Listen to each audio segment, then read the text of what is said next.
Esther chapter 5.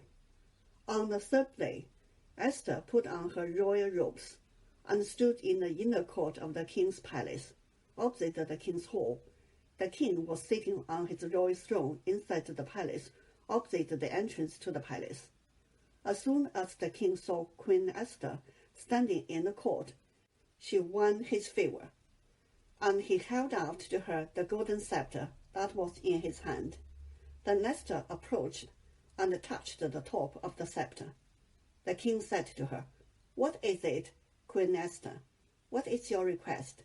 It shall be given you, even to the half of my kingdom."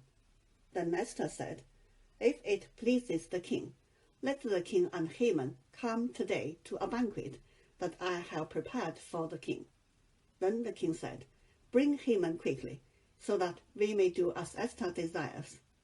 So the king and Haman came to the banquet that Esther had prepared.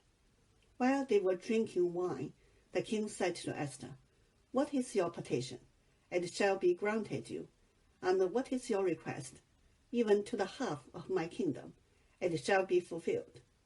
Then Esther said, "This is my petition and request.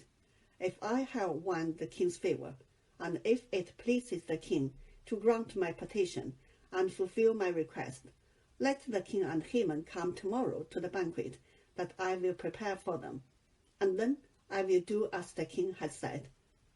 Haman went out that day, happy and in good spirits. But when Haman saw Mordecai in the king's gate, and observed that he neither rose nor trembled before him, he was infuriated with Mordecai.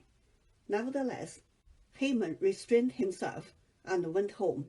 Then he sent and called for his friends and his wife Zeresh, and Haman recounted to them the splendor of his riches, the number of his sons, all the promotions with which the king had honored him, and how he had advanced him above the officials and the ministers of the king.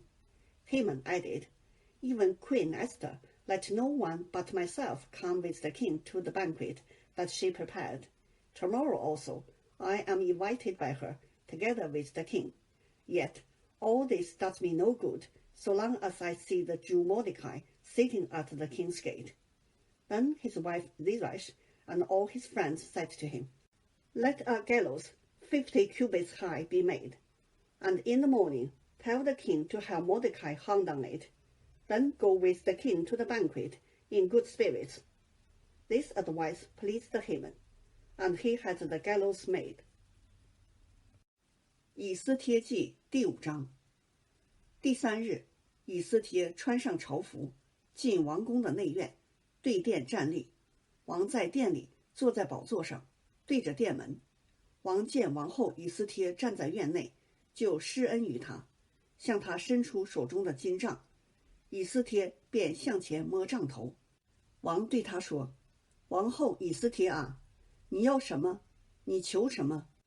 就是国的一半，也必赐给你。”以斯帖说：“王若以为美，就请王带着哈曼今日赴我所预备的筵席。”王说：“叫哈曼速速照以斯帖的话去行。”于是王带着哈曼赴以斯帖所预备的筵席。在酒席筵前，王又问以斯帖说：“你要什么，我必赐给你；你求什么，就是国的一半，也必为你成就。”以斯帖回答说：“我有所要，我有所求。我若在王眼前蒙恩，王若愿意赐我所要的，准我所求的，就请王带着哈曼再赴我所要预备的筵席。明日我必照王所问的说明。”那日，哈曼心中快乐，欢欢喜喜地出来，但见末底改在朝门不站起来，连身也不动，就满心恼怒末底改。哈曼暂且忍耐回家，叫人请他朋友和他妻子希利斯来。哈曼将他父后的荣耀、众多的儿女和王抬举他，使他超乎首领臣仆之上，都述说给他们听。哈曼又说：“王后以斯帖预备筵席，除了我之外，不许别人随王赴席。明日王后又请我随王赴席，只是我见犹大人末底改坐在朝门，虽有这一切荣耀，也与我无益。他的妻希利斯和他一切的朋友对他说，不如立一个5丈高的木架，明早求王将末底改挂在其上，然后你可以欢欢喜喜地随王赴席。哈曼以这话为美，就叫人做了木架。